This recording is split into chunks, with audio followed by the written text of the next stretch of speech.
Last time on Tiger Road, we met Garuo, the Dark God of Destruction, aka the Grand God of Destruction, and his assistant, Devil Kirushia.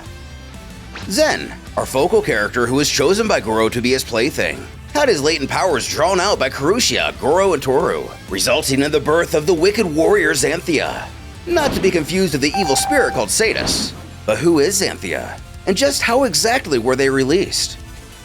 Though Zen has no battle experience, his latent powers were so tremendous that he already carried the power of the Super Saiyan 2 transformation. From the changes that occurred in Zen's body, Garuo assessed how much latent power lay dormant within. He performed a separation between the uncontrollably wicked Zanthia and Zen.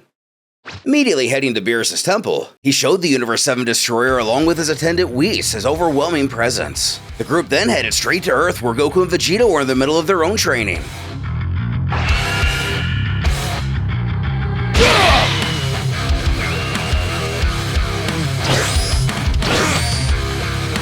Feeling Zen out, Vegeta thinks to himself, "This guy is no big deal. What meaningless exaggerations!" Even so, I can't feel his ki at all. Just what is he? Could he possibly be an android? Whopping him in the face with a quick right. We can't help but notice how cocky Zen has gotten over a short time learning of his origin. Is there something going on off screen that we're missing? The prince sneers. Don't get so full of yourself just because you landed one punch. Cliché shonen phrases be damned. He continues. Fine, I'll put an end to this in an instant for you. Prepare yourself. Final!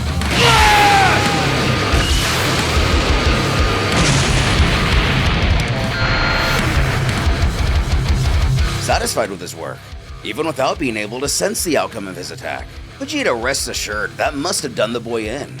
Nobody, with the exception of Frieza, Cell, Buu, the fearsome Raccoon, and probably others, have ever managed to pull off such a feat unscathed. When Goku spots something his rival doesn't, he urgently warns, Vegeta, above!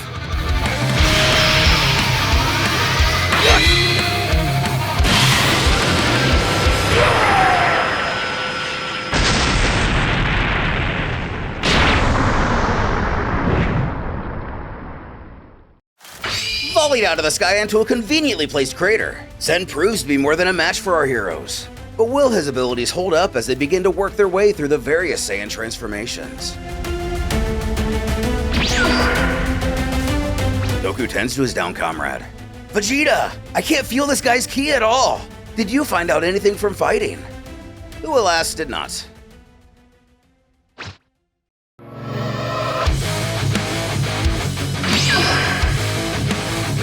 Shocking twist. Somehow Zen not only has knowledge, but mastery of the instant transmission technique. And the bitch slap of humility. The latter enough to anger even our most mild manner of warriors. Too little! Getting his turn, Goku ponders. What is this? He's dodging all my attacks. I can't feel anything from this guy. It's a void. Is this guy's ki that of a god's or something else? Simultaneously, Baars does the same. Against Goku. This one is dodging his attacks at the millimeter scale. This guy spells trouble. If he attacks with that power I felt for one instant when he came to me, I don't know what would happen, even if it is Goku. Though these exact thoughts aren't communicated, Whis agrees aloud with his sentiment. With this, if Goku doesn't attack with Ultra Instinct, this may become perilous. Even so, as Goku is now, he can't just freely use Ultra Instinct at will, can he? While our Destroyer and Angel have an invested interest in this, the Dark God does not. He huffs, "This is so boring!" before calling out to Zen. "That's enough! Just defeat Son Goku already and head back home!" His increasingly suggestive Devil Girl questions. Oh? Garuo, you're going to make Zen go back, huh? Seems like you've taken quite a liking to him, just like me. He retorts that he still hasn't had enough fun. He will take Zen along to find another thing to toy with. But charging a vaguely familiar attack. Kame! Kame!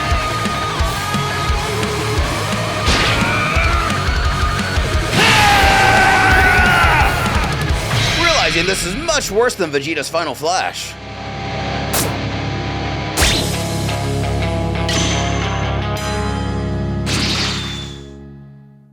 Garuo uses his telekinesis to move his newest plaything out of the way. Saved by his busty heroine. Toru, the guy for the pocket dimension, comes out of nowhere and deflects the blast with ease. As he materializes in the midst of Goku and Zen's intense match, the energy on the battlefield shifts noticeably. His presence alone commands attention, drawing the focus of both combatants and spectators alike. Of course, someone the Grand Destroyer recognizes right away. But Baars only reacts after his name is mentioned, given how the utterance of his name alone has sent him into such a panicked state. For now, the relationship between him and Toru is a mystery.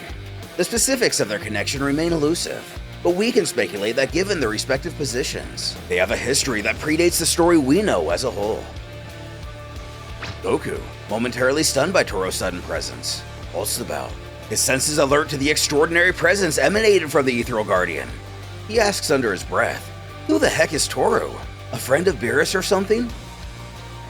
Toru's expression is a mask of cold indifference. What could his presence here mean? And if we look deep into his eyes, something seems off.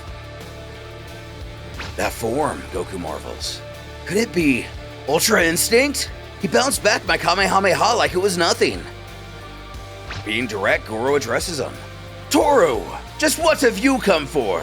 Your role is already over. You'll just get in the way of the battle, so go home." The Guardian responds, "It's absurd letting you fight now that everything's sorted. Everything you're doing now is nothing more than to satisfy your own desires. I did not face Zen to make things turn out like this. If you're planning to let things continue as is, you'll have to let me take Zen back home." A little befuddled, Garuo stammers, "No! The fight is still not over. With the potential I see in Zen, this is not how it ends. However, Toru, since when have you been able to talk to me like that?" In the tense silence that follows, it appears Toru's own sense of righteousness has encouraged him to attempt to override the Grand God of Destruction's will. A will that we've seen through Baars, that despises nothing more than being challenged by one deemed lesser. Ready to get back to the action, Vegeta bellows, "Enough of this rowdy talk! I alone would be enough to face those kind of guys!"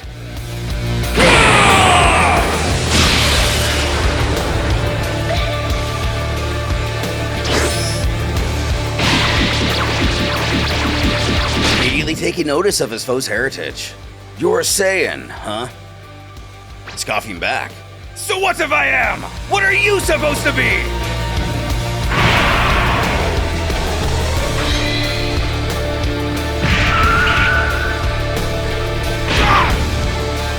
Just unable to catch a break today.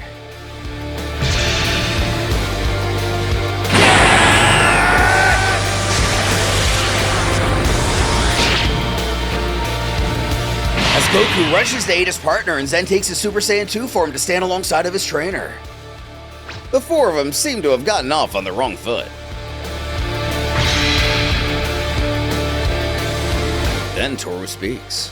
"I currently have no reason to be fighting you two. Pardon my rudeness, but I'm going to have to leave."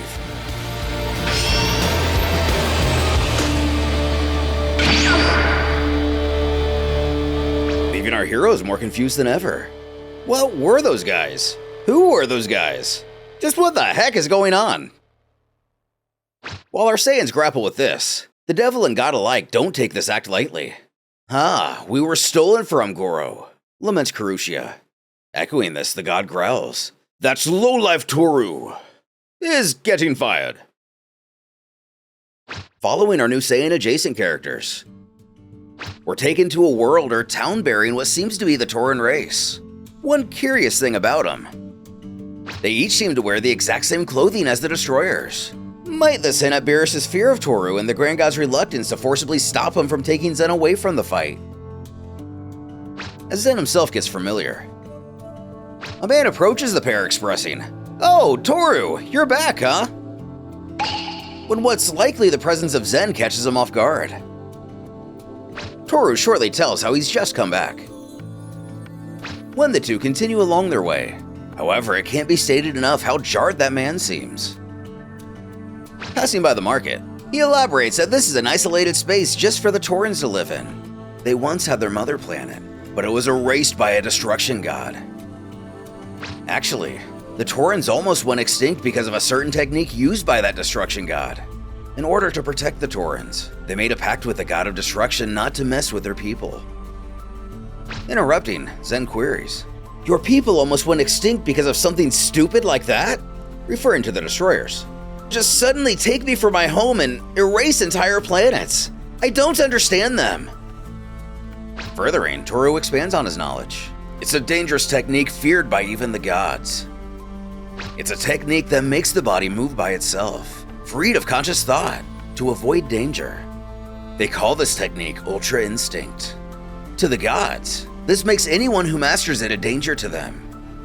That is why the destruction gods tried to get rid of us, but we made a deal to serve them as their helping hands, so somehow managed to live on. Chiming in, Zen utters, "So that's how it is, huh? Even so, to think that they try to destroy us just because we can use Ultra Instinct. You sure went through some hard times."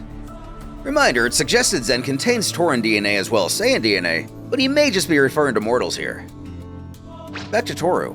The destruction gods do not yet know the true meaning of Ultra Instinct. In Legends, they say Ultra Instinct is the ultimate fighting technique, but that's not what it really is. It's a wild defensive technique for the purpose of self-protection. It's not an attack move for any kind of battle, but a technique fully specialized in defense. This is where I'm going to sidebar the audience to get a little ahead of possible lore developments. This manga was written around the same time as the Tournament of Power arc, so any developments made in the official series since then are naturally unaccounted for. But that is why mastering Ultra Instinct will not change one's attack power, despite the aforementioned about the Torin Destroyer relationship. For now, their dealings are going well. Those destruction gods are whimsical, so it's necessary to be cautious. But now that you're here, I'll guide you around town. Thanking him, the human Saiyan Torin asks, "By the way, that muffler-like thing the destruction gods have on their necks, why does everyone in town have one on?" Who tells that it's something like a polka, and it's a practice passed down in Tora since old times. Tora probably being the Torin society. It's like a protective charm, but due to the godly amount of power springing forth from it, the destruction gods have also started wearing it. When Toru spots someone who startles him, Basky, a Torin who is definitely not designed after Goku.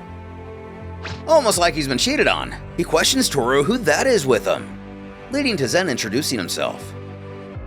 Ready to embrace this new world, he reaches out an arm and hopes they can get along. But only staring at it.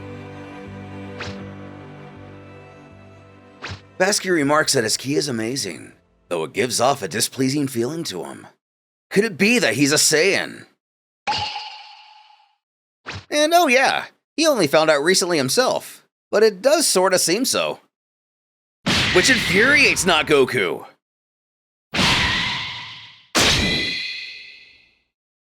So much so he wanted to slug Zen right in the face.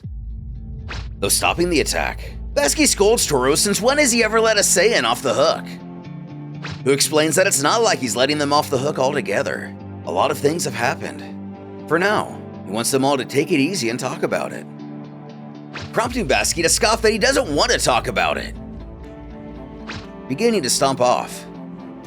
He questions his Torin ally where he's going. He best be sure not to stray too far from the village. Though he retorts that he's a scout. He doesn't want to hear that from someone who comes and goes as they please. With some clear aminosity in the air, Zen takes the bias in stride and simply questions what's with that guy. Toru iterates, "A lot has happened with him, so let's take it easy and talk about it with you this time." At a house, the Torin announces this is his place, inviting his guest in.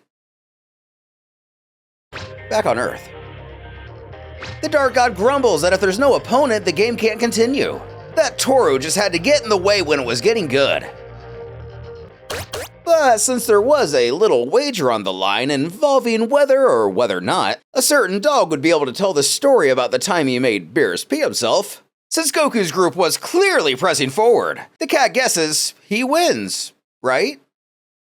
And no! Goro barks that he always just simply decides the winner and loser based on his own liking for no reason. Actually taking the moment to growl at Baars through the puns. Goku hollers after the purple god. Hey Lord Baars, can the two of you chill out already? I don't really even know what's going on anymore.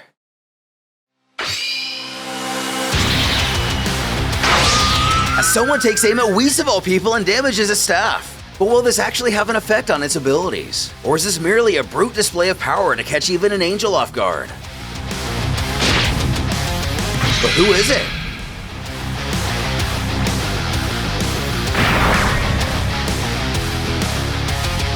While unrevealed until now, Goro recognizes this as Zanthia. In pages 47 to 50 of the first chapter, this is the fighter that was separated from Zen by Goro. When Kirushia realized just a moment ago the direction that Toru came from. Without having to finish her statement, the god already knows that she refers to Ashura's room. The entrance has been left open. Is this the realm that Toru guards? Or perhaps the place that Zen fought Sadus in? The fiend cackles. I'm back! Are these the festival grounds? The destroyer takes notice of the man's purple polka, inquiring what's with this appearance of his.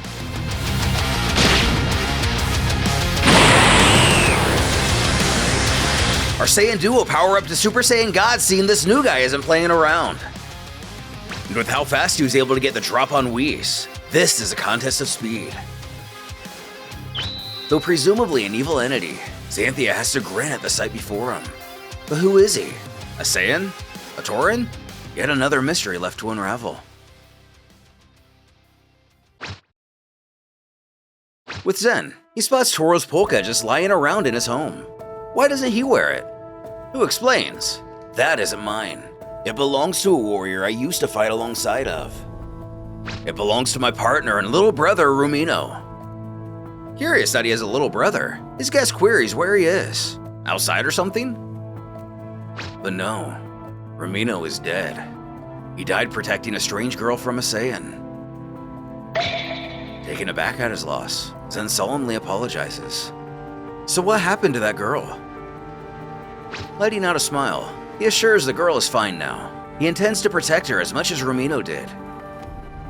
Grabbing the polka. Other than that, I'm handing this to you.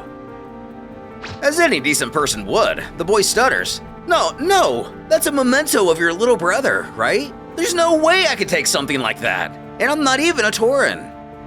Countering. It's fine. I'd like you to have it. If it's you, I think Rumino would definitely be glad about it. He also hands over what he calls nori, ear ornaments, or earrings, for warding off wickedness, adding it's especially necessary for him, right? This answers a question from before when Toru was first introduced. These are probably the same type of earrings that he wears himself. For our newest fighter, these may come into play if he were to fight Sadus again. He wants Zen to try putting them on. Slightly overwhelmed, he puts on both of the accessories, really completing his appearance. But little does the Earthling know. Zen looks just like Rumino, so Toru just couldn't let the opportunity go. That Torin from before, when the pair first arrived, even he mistook Zen for Toru's fallen brother. When a man barges into the house and frantically hollers, Toru, there's big trouble! Kamui's group was done in and Yoki has disappeared!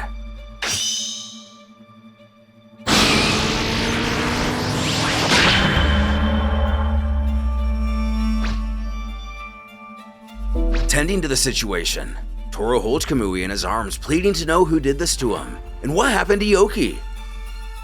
Struggling but doing his best to relay, it was a red-haired devil-like guy. He suddenly appeared and they tried to respond to his attack, but even Yoki's magic had no effect. He was taken away. Red hair. Zanthia! If this is indeed the case, Zanthia is either a very busy guy, a duplicate, or we have some time dilation going on here. Kamui staggers out with just Toru. There's just no way. That guy is too strong. They need to assemble all of the Torin warriors and...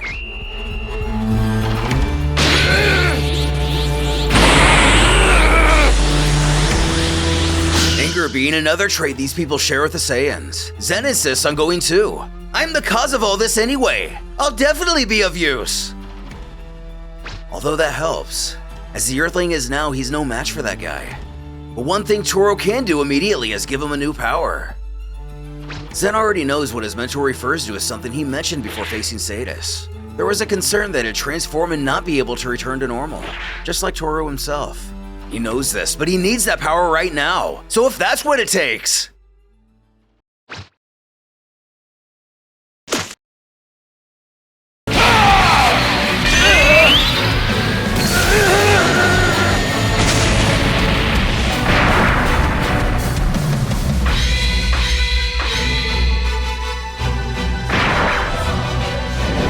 Just like that, Zen is turned into a Torin. As his eyes also take on what Goku speculated was Ultra Instinct.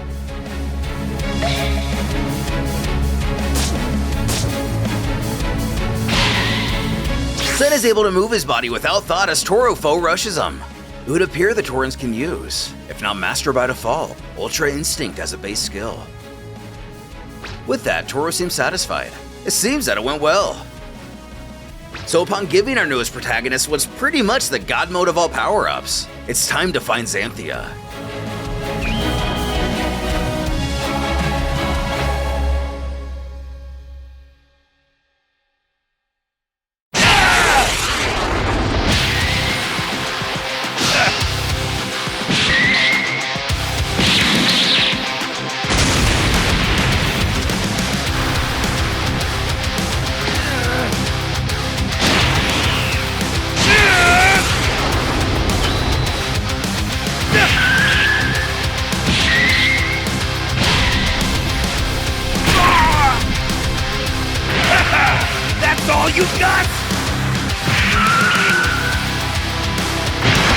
Seething at what's happening, Baars stutters. That guy. And in a decision I'm not too sure Vegeta would do, the prince comes stumbling over, pleading with Baars. Baars, Goro, please make me stronger. We are the proud warrior race, the Saiyans. However, addressing the proud dark god of destruction without honorifics doesn't go unnoticed. He certainly is a brave one. He continues. As Saiyans, we have something we just can't let go of, even bigger than triumph or pride. We cannot lose in battle. As warriors, we just cannot lose. There must be some more power lying within us. So lend me power, please, I beg of you. Baars turns to his superior destroyer.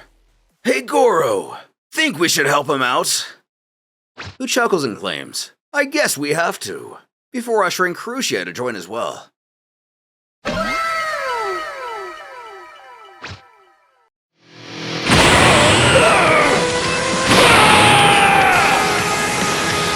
Grand Destroyer informs that Vegeta's power has been dramatically increased, but the rest is up to him.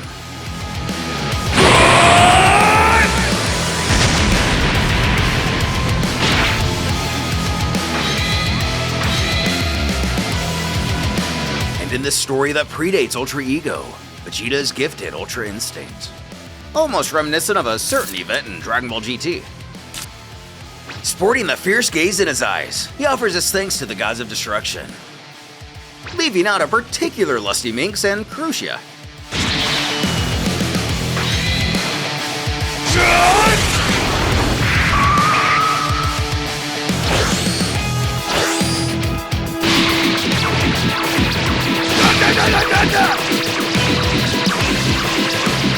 Though the spirit is willing, Baars notes that this is still a bad situation. He still hasn't fully entered that form. We said that seems so. As things are, even Ultra Instinct Omen will be meaningless. When Goro instructs the prince to drop down to the form he can most easily fight in. A shock to Kirushia. Who exactly is he supporting in this?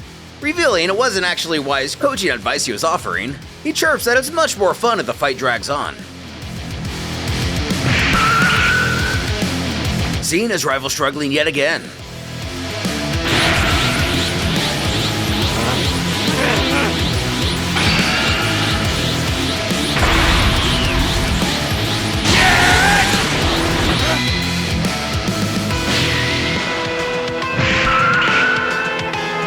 You bastard!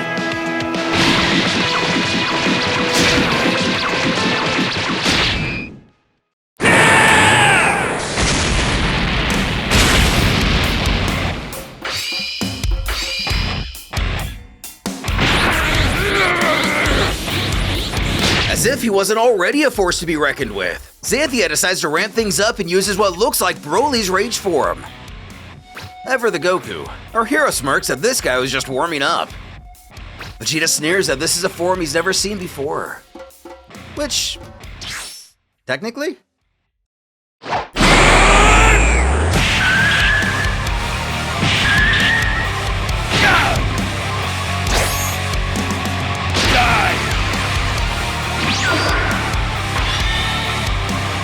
When just in time. Happy to see their return.